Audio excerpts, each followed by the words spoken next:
poucas palavras. Um olhar sobre o mundo, a vida e a sociedade, à luz da Palavra de Deus, com Augustus Nicodemos. Estamos começando mais uma edição do Em Poucas Palavras, aqui dos estúdios do Seminário Presbiteriano Brasil Central, para você que nos acompanha constantemente através dos podcasts e outras emissoras espalhadas pelo Brasil. Eu sou Natsan, com você, apresentando mais uma edição, e comigo o pastor Augustus Nicodemos, nosso comentarista. Natsan Matias, é sempre uma alegria estar aqui gravando esse programa com você. Quero agradecer seu companheirismo, o seu apoio, o seu trabalho e também agradecer aos nossos ouvintes pela sua audiência.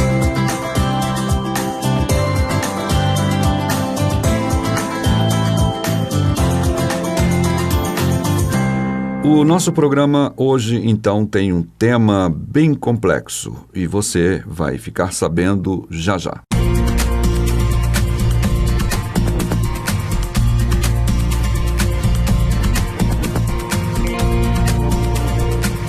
O Giraldo, de Floriano, Piauí, 260 quilômetros de Teresina, ele diz no seu e-mail: conhecemos a fé reformada, estamos pela misericórdia de Deus, seguindo adiante. E ele cita, então, sua pergunta, baseada em Mateus, capítulo 11, versículo 12.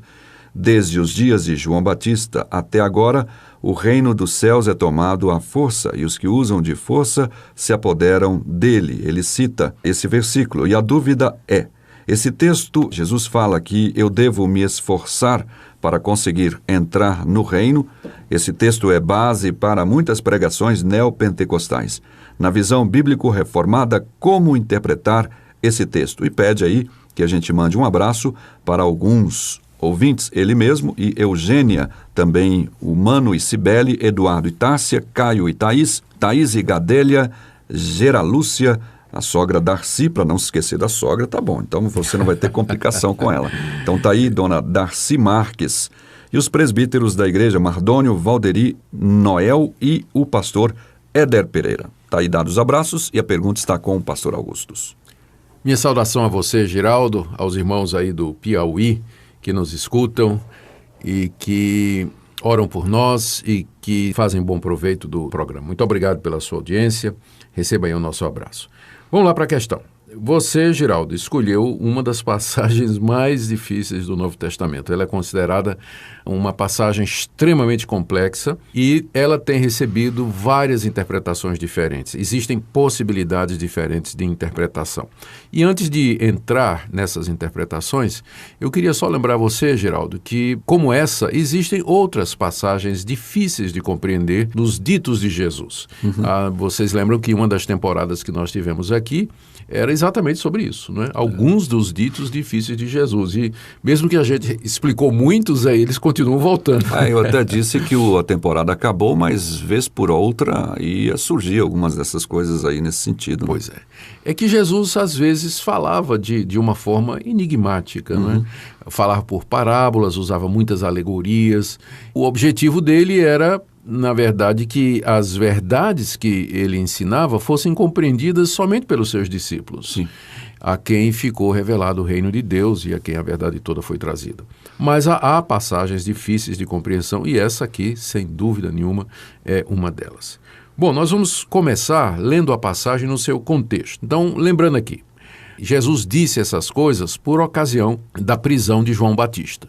João Batista foi o seu precursor, apareceu anunciando o evangelho, chamando as pessoas ao arrependimento e batizando aquelas que se arrependessem, e anunciando que depois dele viria aquele que era maior do que ele e que batizaria com o Espírito Santo, enquanto que João batizava com água. E aquele seria o Messias. E logo depois Jesus aparece lá no cenário do Rio Jordão e, juntamente com o povo, ele é batizado por João Batista e dá início o seu ministério. E durante um tempo, João continuou pregando lá no Jordão, batismo de arrependimento. Só que, numa certa ocasião, João denunciou os pecados do rei Herodes, particularmente o pecado de adultério, de imoralidade, porque ele estava casando com uma mulher que era casada com um parente dele. E Herodes ficou muito chateado, né, e por instigação da mulher, ele mandou prender João Batista. E João Batista, estando no cárcere, ele manda emissários a Jesus, perguntando se Jesus de fato era aquele que ele tinha anunciado ou se deveria esperar outra pessoa. E a resposta de Jesus, então, aos discípulos de João foi, primeiro, uma demonstração prática. Jesus, naquela hora, curou muita gente e, em seguida, mandou os discípulos voltarem a João Batista para dizerem a ele aquilo que eles tinham visto, para que João Batista lembrasse que estava escrito que o Messias havia sido enviado para libertar os cativos, abrir os olhos aos cegos e trazer saúde, cura, liberdade e verdade a todo o povo. E em seguida Jesus se vira para a multidão e diz as seguintes palavras: o que é que vocês saíram a ver no deserto? Quer dizer, vocês foram lá no deserto atrás de João Batista esperando ver o quê, não é? Um homem vestido de roupas finas. Aí ele diz, olha, quem se veste assim está no palácio, né? Então, quem vocês esperavam ver? Um profeta?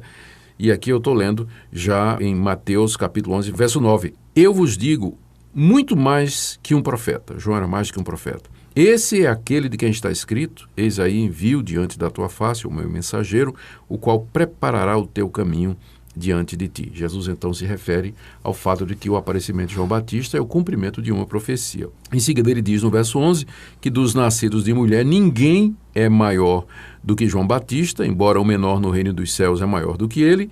E aí então no verso 12 ele diz estas palavras que são o objeto do nosso programa de hoje. Desde os dias de João Batista até agora, o reino dos céus é tomado por esforço, e os que se esforçam se apoderam dele. O que Jesus quis dizer com isso? Bom, existem pelo menos 3 possibilidades de interpretação das palavras de Jesus. A primeira que eu quero tratar é aquela que diz que Jesus estava se referindo à oposição contra o reino de Deus. Então, aqueles que se esforçam e se apoderam do reino, na verdade, são os inimigos. A nossa tradução falou aí de se esforçar e esforço, mas literalmente no texto grego, a palavra é fazer violência. São pessoas violentas e que exercem violência que se apoderam do reino de Deus. Então, uma interpretação possível é que Jesus está dizendo que desde que João Batista surgiu, os homens maus e violentos têm se apoderado do reino. A quem ele está se referindo? A Herodes. Né, que prendeu João Batista, posteriormente haveria de mandar matá-lo. O próprio Jesus sofrendo perseguição dos fariseus, e aquilo era uma escalada, né, de perseguição, estava ficando cada vez maior. A multidão começando a ficar insatisfeita porque Jesus não queria assumir o papel de Messias político e libertar Israel do jugo do romano. Então, o que é que estava acontecendo? Essa passagem aqui, Jesus está dizendo simplesmente que o reino de Deus ele vem sofrendo violência e oposição. Inclusive, Natsan, a nova tradução na linguagem de hoje interpretou dessa forma. Deixa eu ler para você aqui. Sim, pois não. Como é que eles traduziram a NTLH. Ele diz assim, olha, desde os dias em que João anunciava a sua mensagem até hoje, o reino do céu tem sido atacado com violência e as pessoas violentas tentam conquistá-lo. Então, existe essa... não é? Se essa interpretação está correta, essa passagem aqui não está dizendo que para entrar no reino de Deus a gente tem que se esforçar. Está dizendo que pessoas mais e violentas, elas vêm lutando contra o reino de Deus, e no contexto isso era uma referência a Herodes e aos fariseus que estavam se opondo ao surgimento do reino de Deus. Tá? Então essa é uma primeira possibilidade de interpretação. Uma segunda possibilidade de interpretação é que Jesus aqui está se referindo ao fato de que o surgimento do reino de Deus, ele é feito com uma certa violência.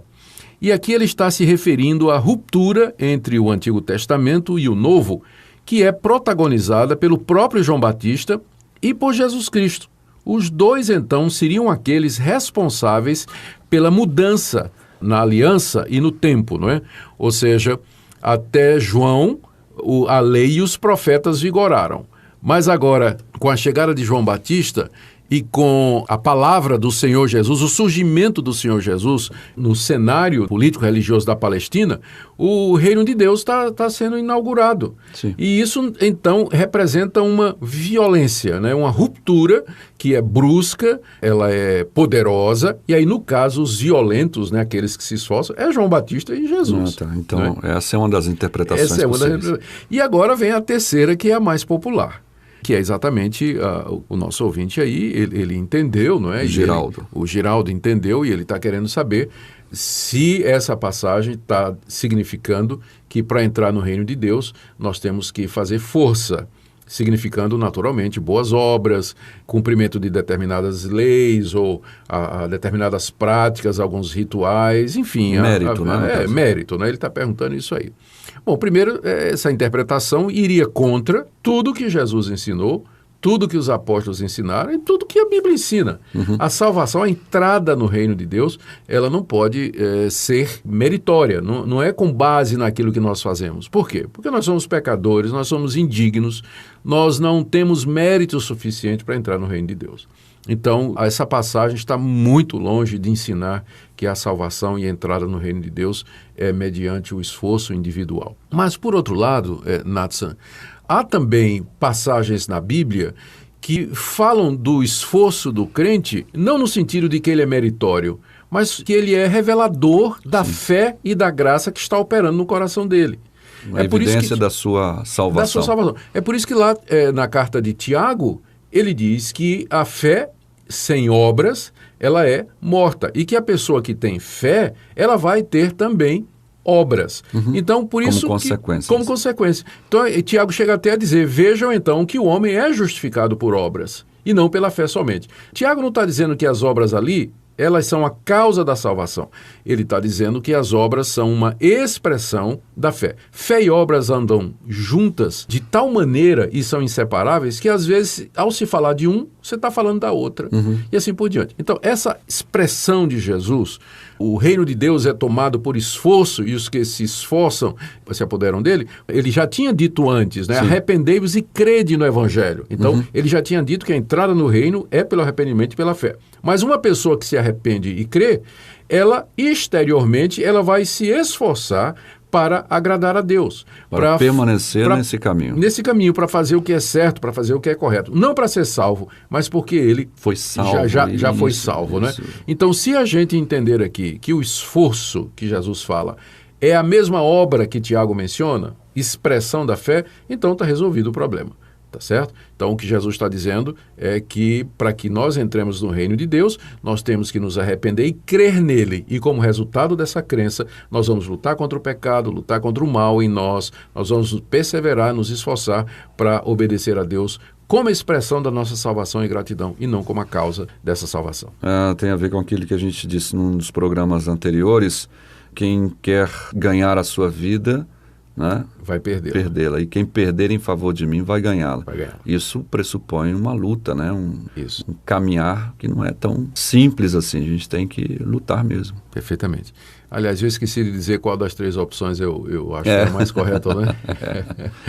Eu penso que no contexto fica difícil decidir entre a primeira, que é aquela da violência que é feita contra o reino, e essa última, que é o esforço, resultado da fé para entrar no reino de Deus, né?